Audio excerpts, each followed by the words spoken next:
Nasema natoa rabirabi zangu za dhati kwa familia ya msichana ambaye aliaga katika kijiji za huko Azazija, huko Wara. Langu tu ni kusema ya kwamba tunafuatilia sana ile ilifanyika siku hiyo, na tayari tuko na watu watatu ambao wamekamatwa na polisi tayari. Tuko na bwana ya huyo msichana, tuko na ndugu yake, na pia mwenye nyumba ambaye ilichomeka, because tungetaka pia kujua ushuhuda yake atasema nini. Lakini tuelewe ya kwamba hii ni kesi ya jinai na DCI ndio wenye kufuatilia kabisa. Ile ushahidi ambaye tutapeleka kotini ndio ya maana zaidi. Kwa hivyo tusiwe na wasiwasi na tusifanye ikuwe ni kama tunataka ipelekwe namna fulani, because sheria inatuongoza hii kesi itaenda namna gani. Kwa hivyo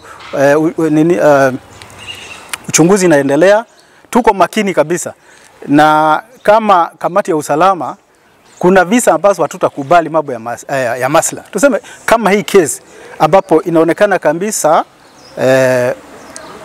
mama ama msichana amedhulumiwa, kama kamati ya usalama tutakataa mambo ya maslaha. Lazima mtu apelekwe kotini, ahukumiwe kama atapatikana na makosa, ndio iwe funzo kwa wengine. Kwa hivyo naomba tu wakaji ya area hiyo ya Hadado sub county watulie.